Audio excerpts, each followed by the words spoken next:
to do a quick video on the idea of annihilationism, how it corresponds to the atonement.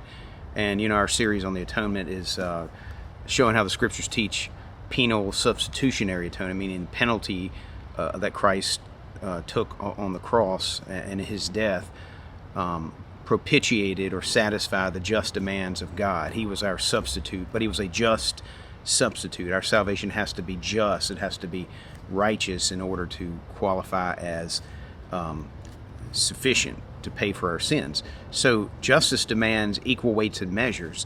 And so the equal measure in that substitute of Christ is that he's an eternal person.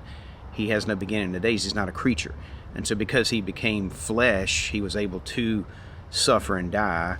But because he's an eternal person, he is able to propitiate God. If God's justice is eternal, because God doesn't change, and when you have sinned against him, you have made yourselves the enemies of God permanently. You become the enemy of God in a permanent sense. So the just weight and measure would be Christ's atonement. What Christ did on the cross propitiates God for us. So when you try to work that idea of justice with annihilation, and you interpret the atonement in annihilationist terms, then the just penalty for sins is the absence of existence. It's to go into non-existence.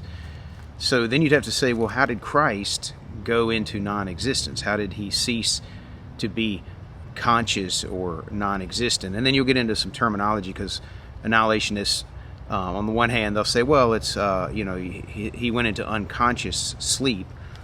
But when you press, you find out that there is no, it's not like sleep in the sense that, your soul is still in your body when you're, sleeping at night. But they usually teach something to the effect that the soul is the combination of the spirit with the body, and when the spirit departs from the body, the soul doesn't exist. It's gone temporarily. But so that's why I'm saying non-existence, to make it more clear, to contrast exactly what they're saying. So somehow Jesus in the atonement would had to have tasted non-existence for us, and that becomes a problem, because first of all, if he's God, eternal, then he can't cease to exist. It's impossible. But then on the second hand, if he's going to make just propitiation, then there has to be an eternal element involved in his suffering and death. And so if he dies and he goes into non-existence, then there can be no eternal element to that. It's the opposite. And so we see really a conflicting view of punishment, because on the one hand you've got the physical, conscious, temporal sufferings, and then you have the eternal non-existence, unconscious, no sufferings. They're opposites. So how can they be equally just when they're opposites of each other? And so that's part of the dilemma you have with the idea of annihilation. Because if it's just, then it has to incorporate itself into the atonement. But when you try to incorporate it into the atonement, you end up with blasphemies or contradiction. And that's what we see when you're talking to annihilationists, is how they define death.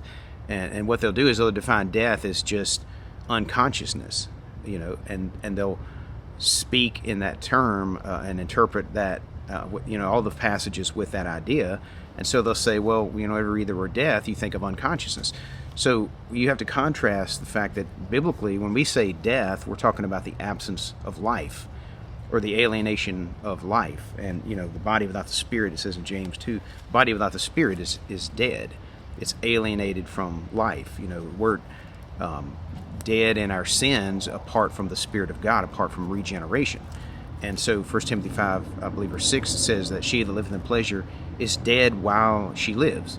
So she's alienated from the life of God. It talks about in Ephesians 2, sinners are dead in trespasses and sins.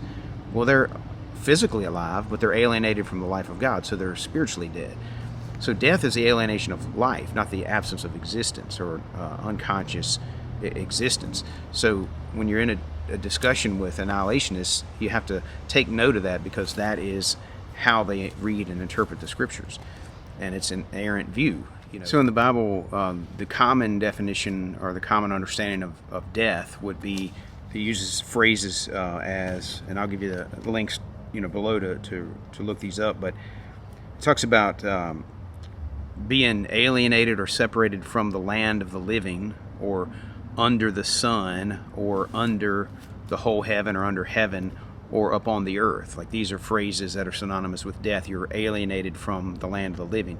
You're absent from the body, And so those are what bodily death are referring to. Then there's spiritual death, but it's never the absence of consciousness, which is how they interpret it. So the problems, the initial problem we want to point out is the eternal element of the atonement is obliterated with annihilationism. Temporal conscious suffering with eternal non-conscious non-existence. Those are not the same. They can't be equal just weights and measures. So